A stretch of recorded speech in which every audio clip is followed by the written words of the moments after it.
যে আপোনালোকক মোৰ এই ভিডিঅ'ত স্বাগতম জনাইছোঁ আৰু এই ভিডিঅ'টিত আপোনালোকক মই যিসকলৰ ফাৰ্ষ্ট মেৰিট লিষ্ট আৰু ছেকেণ্ড মেৰিট লিষ্ট এই দুইটা লিষ্টতে যাৰ নাম অহা নাই তেওঁলোকে কি কৰিব পাৰিব বা তেওঁলোকে আচলতে কি কৰিব লাগিব সেইখিনি সম্পৰ্কে আপোনালোকক অৱগত কৰিম আৰু ইয়াত আপোনালোকক মই দেখুৱাবলৈ চেষ্টা কৰিম আচলতে কেনেকৈ আপোনালোকৰ যিসকলৰ ফাৰ্ষ্ট আৰু ছেকেণ্ড মেৰিট লিষ্টত নাম নাহে বা অহা নাই তেওঁলোকেনো কেনেকৈ কি কৰিব পাৰিব সেইখিনি সম্পৰ্কে আপোনালোকে গম পাব।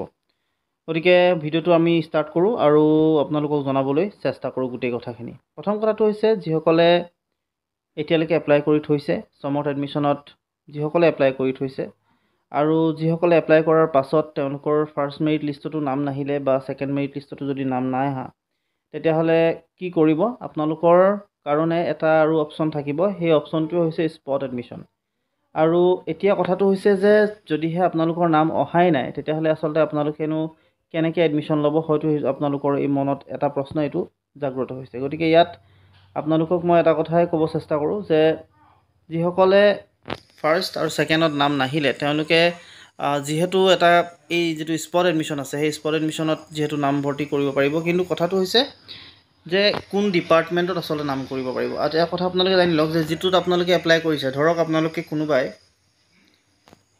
নামভৰ্তি কৰিবৰ কাৰণে যিটো ডিপাৰ্টমেণ্টত আপোনালোকে দিলে হয়তো সেই ডিপাৰ্টমেণ্টত বহুত বেছি আচলতে ষ্টুডেণ্ট থকাৰ কাৰণে আপোনালোকৰ হয়তো নাম পাৰ্চেণ্টেজ কম হোৱাৰ বাবে আপোনালোকে হয়তো নাম তাত আপোনালোকৰ মেৰিট লিষ্টত নাহিলে আৰু ফাৰ্ষ্টতো নাহিলে ছেকেণ্ডতো নাহিলে। তেতিয়া আপোনালোকৰ কি হ'ব, তাত যদিহে আপোনালোকৰ তাত ছিট যদি থাকি যায় বা আপোনালোকৰ যদি সেই ডিপাৰ্টমেণ্টকেইটাত ফাৰ্ষ্ট আৰু ছেকেণ্ডত যিখিনি নাম আহিছিল তেওঁলোকে যদি এডমিশ্যন নলয় তেতিয়াহ'লে আপোনালোক যিসকলৰ থাকি যাব, অৰ্থাৎ যিসকলৰ তাত যদি যিখিনি ছিট থাকিব আচলতে সেই ছিটৰ মতে আপোনালোকৰ নামবিলাকো তাত মানে আপোনালোকে গৈ সেইদিনাখন এডমিশ্যনটো ৰিকুৱেষ্ট কৰিব পাৰে যে এডমিশ্যনটো হয়তো ল'ব পাৰিব পাৰে।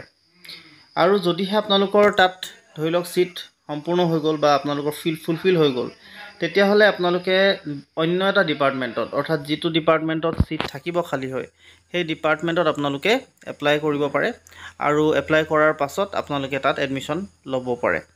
আৰু এই কামটো কৰিব পাৰিব আপোনালোকে স্পট এডমিশ্যনত। কিন্তু কথা হ'ল যে এতিয়া হয়তো আপোনালোকৰ আৰু এটা কথা থাকিব পাৰে মনতে, যে যিহেতু আপোনালোকে ধৰক কোনোবা দুটা বিষয়ত বা কোনোবা এটা বিষয়ত আপোনালোকে এপ্লাই কৰিছিল য'ত পাম বুলি আপোনালোকে ভাবিছিল, কিন্তু সেই দুটা বিষয়ত বা সেই এটা বিষয়ত ইতিমধ্যে ছিট সম্পূৰ্ণ হৈ গ'ল আৰু নামো নাহিলে।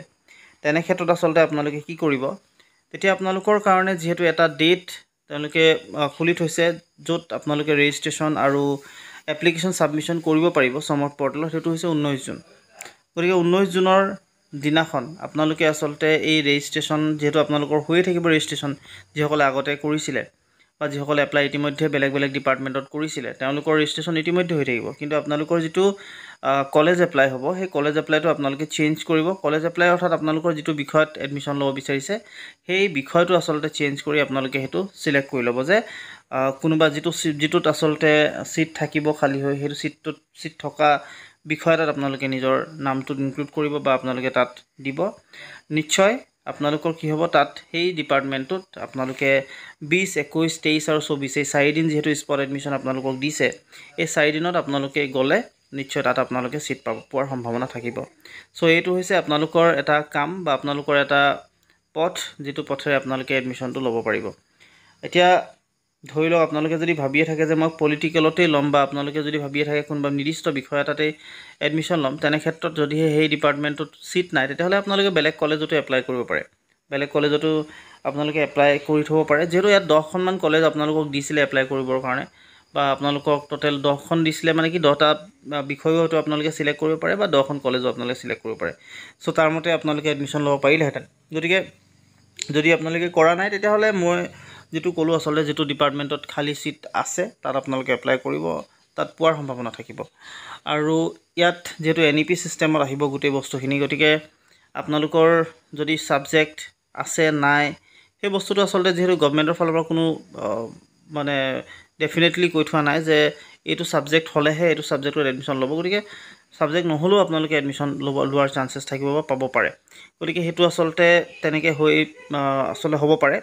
গতিকে আপোনালোকক মই এইখিনি কথা জনালোঁ। আৰু ছেকেণ্ডত নাম নহাসকলে তেনেকৈ কৰক, স্পট এডমিশ্যনত আপোনালোকে এডমিশ্যন লোৱাৰ চান্সেছ থাকিব পাৰে যিহেতু আপোনালোকে যিটো বিষয়ত খালী থাকিব আপোনালোকে যদি যিটোত এপ্লাই কৰিছে তাত যদি খালী আছে নিশ্চয় আপোনালোকে গৈ কিনে এবাৰ ৰিকুৱেষ্ট কৰিব পাৰে মেম বা ছাৰক হয়তো তেওঁলোকে দিবও পাৰে চান্সেছ থাকিব পাৰে আৰু যদি নাই তেতিয়াহ'লে বেলেগ এটা ডিপাৰ্টমেণ্টতো এপ্লাই কৰি আপোনালোকে তাতো চাব পাৰে চ' এইখিনি আপোনালোকক মই অৱগত কৰিলোঁ মোৰ যিমানখিনি আচলতে জ্ঞান তাৰ থ্ৰুৱেদি আপোনালোকক মই জনালোঁ আশা কৰিছোঁ ভিডিঅ'টো আপোনালোকে ভাল পালে যদি ভাল পাইছে তেনেহ'লে প্লিজ লাইক শ্বেয়াৰ আৰু ছাবস্ক্ৰাইবো কৰিব লগতে কাষত থকা যিটো বেল আইকন সেইটো প্ৰেছ কৰি ৰাখিব আজিলৈ আপোনাক এইখিনি কথা জনাই এই ভিডিঅ'টোৰ পৰা মই বিদায় মাগিম ধন্যবাদ